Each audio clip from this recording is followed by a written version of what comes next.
তাফসির প্রোগ্রামে হঠাৎ করে স্টেজে উঠে তাফসির মাহফিল বাধা দেওয়ার একটা কালচার ইদানিং খুব ভয়ঙ্করভাবে বেড়ে উঠেছে।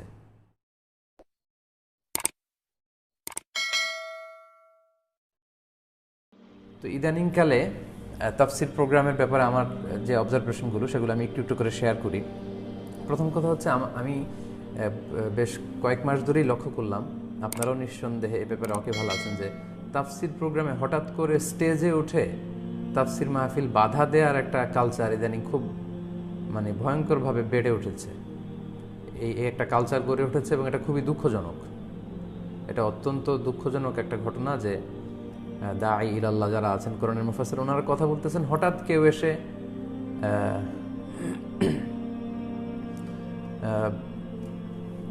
এসে হঠাৎ হয়তো ওখানে ডিস্টার্ব করলেন বা যিনি আলোচক ওনাকে ইন্টারাপ্ট করলেন। তো এতে করে যেটা হয়, পুরো প্রোগ্রামটা একটা ভণ্ডুল হওয়ার মতো একটা পরিবেশ। আমি অনেকগুলো ইনসিডেন্ট এরকম দেখলাম, আমি নাম উল্লেখ করে আর বলতে চাচ্ছি না। অর্থাৎ এই ঘটনাটা এখন খুব ঘটতেছে। কোথাও তাফসির প্রোগ্রাম হচ্ছে, স্টেজে উঠে কেউ কথা বলতেছে, ফলে লোকজনও খুব অ্যাঙ্গার প্রকাশ করছে। তারাও যখন চিৎকার চেঁচামেচি করছে, পুরো প্রোগ্রামটা একটা বিশৃঙ্খল পরিবেশ সৃষ্টি হচ্ছে। তো এটা খুবই দুঃখজনক, এটা আমরা কখনোই কামনা করি না, এবং আগে এই ট্রেন্ডটা ছিল না, ইদানিং চালু হয়েছে। সো এক্ষেত্রে আমার হাম্বল সাজেশন থাকবে যে আমার মনে হয় আলোচনা চলাকালে, আলোচক যখন আলোচনা করবেন, তখন কেউ এসে যদি স্টেজে ডিস্টার্ব করে বা কথা বলে, আমার মনে হয় শ্রোতারা তখন চুপ থাকা উচিত। যেটা হয়, শান্ত নিবিড় একটা পরিবেশ, হঠাৎ কেউ এসে ডিস্টার্ব করলে শ্রোতারা উত্তেজিত হয়ে যায়, তারা কেউ দাঁড়িয়ে যায়, এই যে একটা বিশৃঙ্খলা শুরু হয়, এটাকে আর থামানো যায় না। পরে তাফসির মাহফিলটা অনেকটা ভণ্ডুল হয়ে যায়। যে একটা সুন্দর পরিবেশের দরকার হয় কথা বলার, এবং আলোচক হয়তো সেটা গুছিয়ে একটা সুন্দর পরিবেশ তৈরি করেছিলেন, হঠাৎ করে মুহূর্তেই পরিবেশটা একটা বিশৃঙ্খল পরিবেশ তৈরি হয়ে যায়। তো এটা থেকে পরিত্রাণের আমার উপায় মনে হচ্ছে যে কেউ যদি স্টেজে এসে কথা বলে, আমার মনে হয় যে শ্রোতারা আপনারা চুপ থাকবেন। যিনি মুফাসসির should handle the issue, let him handle the issue. উনি কথা বলুক, যে এসেছেন তার সাথে কথা বলুক, অথবা কমিটি এটা হ্যান্ডেল করুক।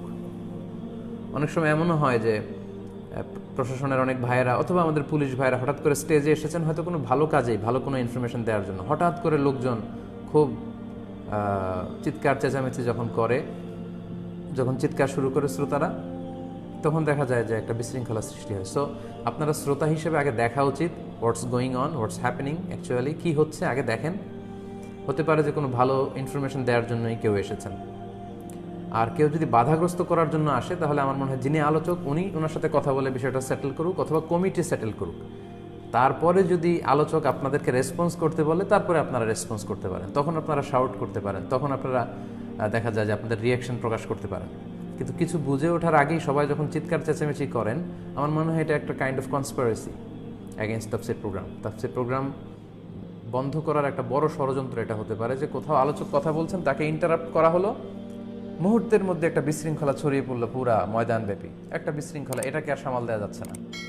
সো আমার হাম্বল সাজেশন যে শ্রোতারা চুপ থাকেন, মুফাসসির যিনি কথা বলছেন উনি কথা বলুক যিনি এসেছেন তার সাথে, অথবা অর্গানাইজিং কমিটির যারা আছেন তারা এটা হ্যান্ডেল করার চেষ্টা করুক। কোনোভাবেই সামাল দেওয়া না গেলে মুফাসসির যখন আপনাদের রেসপন্স চাবে, তখন আপনারা রেসপন্স করুন, তখন আপনারা শাউট করুন, তখন আপনারা অন্যায় দেখলে সেটার প্রতিবাদ করুন ওই জায়গায়। কিন্তু শুরুতেই কোনো ব্যাপারটা বুঝে ওঠার আগেই যখন আপনারা চিৎকার চেঁচামেচি করেন, তখন হয়তো ঘটনাটা আরও ভয়ঙ্কর আকার ধারণ করতে পারে বা বিশৃঙ্খলা আরও বেড়ে যায় বলে আমার মনে হচ্ছে।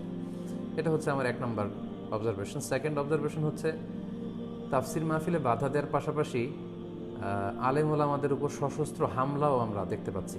এরকম অনেকগুলো ঘটনা ঘটেছে, আগে এরকম আমরা এটা দেখিনি। এটা অত্যন্ত দুঃখজনক। ইসলামের সাথে এ ধরনের উগ্রতার, এ ধরনের বিশৃঙ্খলার কোনো সম্পর্ক নেই। যেই ঘরানার আলেম হোক, তাদেরকে যারা অপমান করবে, তাদের উপর যারা এরকম নগ্ন হামলা চালাবে, আমরা এর চরম বিরোধিতা করি, আমরা এগুলোর বিচার দাবি করি। এই সশস্ত্র এগুলোর তদন্ত হওয়া উচিত, এবং এই সমস্ত আক্রমণ যারা করেছেন এবং হামলা যারা করেছেন, এরকম ন্যাক্কারজনক কাজের সাথে যারা জড়িত হয়েছেন, তাদেরকে বিচারের আওতায় আনা উচিত, এবং এ ব্যাপারে আমাদের চোখ কান খোলা রাখা উচিত।